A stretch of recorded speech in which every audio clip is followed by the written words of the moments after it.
सिन्धुलीको सुनकोशी गाउँपालिकामा नेपाली कांग्रेसबाट निर्वाचित जनप्रतिनिधिहरूले कार्यालयमा तालाबन्दी गरेका छन्। सुनकोशी गाउँपालिका उपाध्यक्ष कपिल कुमार कोइरालाको नेतृत्वमा कांग्रेसबाट निर्वाचित वडाध्यक्षहरू, कार्यपालिका सदस्य लगायतले गाउँपालिकाको प्रमुख प्रशासकीय अधिकृत र शिक्षा शाखामा तालाबन्दी गरेका छन्। सुनकोशी गाउँपालिका वडा नम्बर 3 बोहरेटारमा रहेको प्रगतिशील माध्यमिक विद्यालयका प्रधानाध्यापकलाई स्पष्टीकरण माग लगायतका विषयमा पटक पटक पत्र काटेर अनावश्यक दुःख दिएको र सो विद्यालयको व्यवस्थापन समिति गठनमा गाउँपालिकाले ढिलाइ गरेको भन्दै तालाबन्दी गरिएको वडा नम्बर 3 का वडा अध्यक्ष चन्द्रबहादुर श्रेष्ठले बताउनुभयो। प्रगतिशील माविका प्रधानाध्यापक सरिता चौलागाईले आर्थिक हिनामिना गरेको आरोपसहित अख्तियार दुरुपयोग अनुसन्धान आयोग बर्दिवासमा उजुरी परेको गाउँपालिकाले जनाएको छ।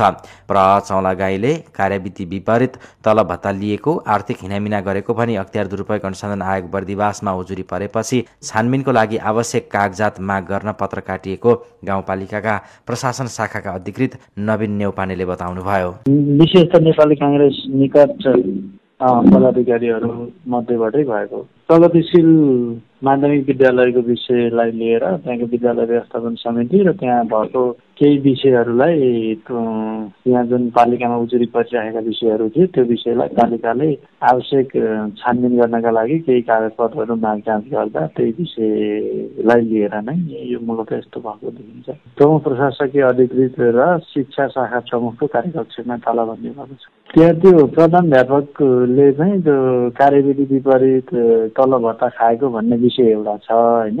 त्यसमा केही उजुरीहरू परिरहेछन् र पछि पनि केही थप उजुरीहरू परेको भन्ने जानकारी प्रमुख प्रशासकीय अधिकृतबाट भएको छ। त्यही अनुसार त्यहाँ चाहिँ के रहेछ भन्दा आवश्यक छानबिनका लागि केही कागजपत्र माग जाँच गर्नुभएको छ। त्यही हो विषयहरू चाहिँ। त्यो पुनर्बहाली गरिसकेपछि फेरि उहाँले काम कारबाही त सुरु गरिसक्नु भएको छ। त्यो अदालतको आएको आदेशलाई पालना गरिसकेको छ। त्यो विषय प्लस अरू फरक विषयहरू पनि भएको हुनाले त्यहाँ अनुसन्धानको कुरा भइरहेको हो। प्रभावित केही भएको छैन। हामीले बाहिर बसेर पनि सेवा दिइरहनु भएको छ हाकिम साहबले र यसो वार्ता गरेर मिलाउँ भन्ने कुरा अन्तिमसम्म पनि पहल भएको छ। त्यो अब आफ्नो आफ्नै अडानका कारण टुङ्गिएन विषय बिहानसम्ममा सम्भवतः टुङ्गिन्छ होला। अख्तियारमा उजुरी परेपछि सुनकोशी गाउँपालिकाले प्रहर चौलागाईलाई निलम्बन गरेको थियो।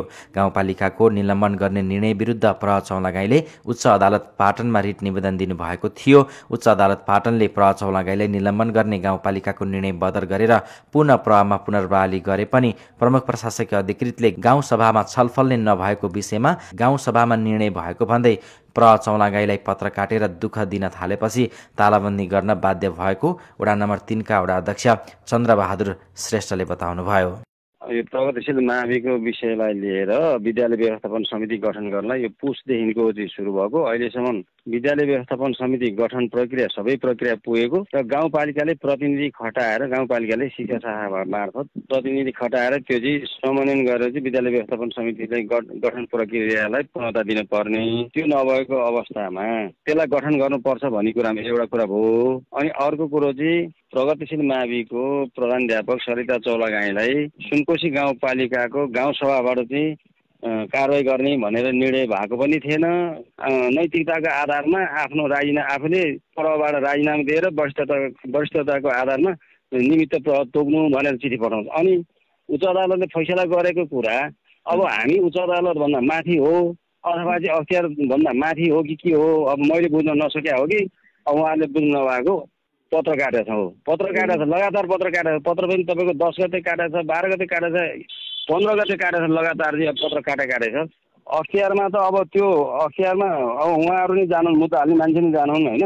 उहाँले चाहिँ प्रधानाध्यापकको तलबको 1/3 सेवा सुविधा प्राप्त गर्न सक्नेछ भनेर चाहिँ त्यो कार्यविधि अनुसार उहाँहरूले खानुभएको विद्यालय व्यवस्थापन समिति निर्णय गरिदिएको र त्यो चाहिँ कानुन सम्मत छैन भने कार्यविधि सम्मत छैन भनेर चाहिँ उजुरी हाल्नु भएको रे। त्यो उजुरी अख्तियार दुरुपयोग अनुसन्धान आयोगको कार्यालय बर्दिवासमा छ।